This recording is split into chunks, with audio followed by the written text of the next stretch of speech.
Hi humans, welcome to the second week of this 21-day fast, prayer and Bible reading. So this week we're going to be talking about a pause that gives us power. And for day 8, it is power in the weakness. I personally love the word pause. I think it's great. I will say that in the physical realm, I love to take pauses, and my pauses look like nap time. I don't know about you, but I love me some nap time. I'm one of those that can find a corner, literally find a corner and take a nap for just a few minutes. I have been very successful in creating those pause moments. I will admit, haven't been able to do that much lately, but I do have that ability, so maybe this is just a reminder that I need to tap into that skill. But anyways, back to what we're really here for, right? So we are focusing on power in weakness. The verse is 2 Corinthians 12:9. I find it interesting because if you read 2 Corinthians 12:9, not 9, but if you just read 12, it's actually kind of interesting on how Paul is talking about how God is working in him and things that he is doing and what God is doing. And I think it's so interesting on a personal note, not necessarily with the scripture, but one thing I love about our church is that if you study the scriptures, if you don't even have to get real deep theological studies and inductive Bible readings and nothing like that, but if you read the word, I love that our church has songs in our worship opportunities that we have. In a lot of our songs, there's a lot of lyrics that are literally verses from the Bible, but if you don't know that, you don't know that. You know what I mean? Like, it doesn't say, well, you find this in this verse, but there's things that you hear. And there's a particular song that I love because it says, if I would boast, I would boast in the Lord. And Paul says that. And I think it's great because if you know that song, it's a great song.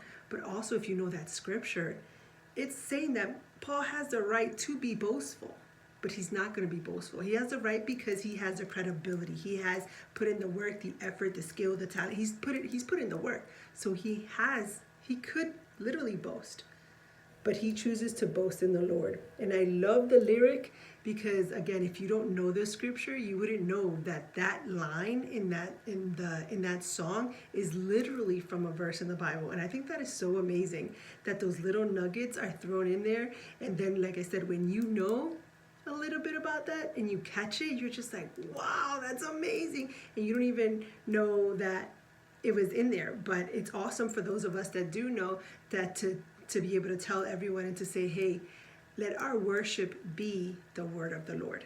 That's awesome, but that's besides the point. Anyways, 2 Corinthians 12:9, and I accidentally moved it from my screen. So it says, but he said to me, my grace is sufficient for you, for my power is made perfect in weakness. Therefore, I will boast all the more gladly about my weakness, so that Christ's power may rest on me. In a couple verses before that, Paul is saying, I have to find it because it's kind of funny. It says, or because of the surpassing great revelations, therefore, in order to keep me from becoming conceited, I was given a thorn in my flesh, a messenger from Satan to torment me. 3 times I pleaded with the Lord to take it away from me. But he said to me, my grace is sufficient for you, for my power is made perfect in weakness. And I thought that was interesting. And the version I'm reading is from the NIV version. There's the other version, New King James version, is also kind of interesting. But anyways, what it is saying is that Paul is saying God does things and allows things for us in our lives to keep us humble, to keep us dependent on him. Because a lot of times, if we become so dependent on our skill and our ability, our knowledge on us, we forget that we are where we are because God has allowed us to be there. So sometimes there's things in my life that I wish were not there. Just like Paul, I prayed, God, take this away. But I also have come to the understanding that there's things in my life that I know God has allowed to remain in my life to keep me humbled, to keep me dependent on him, to keep me aligned with my calling to his purpose. Like there's things that God has allowed, and those things remind me of my weakness. Those things reflect my weakness. Those things bring forth my weakness where people can see them or I can see them. And I have to be okay, and I have to remember, just like he told Paul, he said to me, my grace is sufficient for you, for my power is made perfect in your weakness. So I want to say to everyone that our weakness, we don't need to share it with everybody, you know what I'm saying? But I think that talking about them helps others grow and get closer to God. You telling me what your struggles are help me get closer to God too, because there's areas that I can identify and I'm like, oh my God, I'm not the only one going through that. So God's grace is sufficient for you, for my power is made perfect in your weakness. So in our weakness, can we identify our weakness and see God through those weaknesses and be able to show others and to speak to others, look at the greatness of God. Like we were talking about a couple of days ago, look at the goodness of God here on earth. Through my weakness, God's goodness will still prevail. God's holiness and righteousness will still prevail. So I encourage you that our weaknesses are not great to admit to, not great to endure, not great to encounter and work on.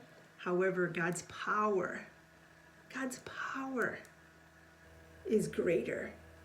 And through our weakness, it says there, God's power is made perfect in our weakness. So we can show God's power to others through our weakness. So I ask you today, encourage you today, look at your weaknesses, acknowledge your weaknesses, embrace your weakness, work on your weaknesses, but most of all, see God's power in your weakness. Talk to you soon.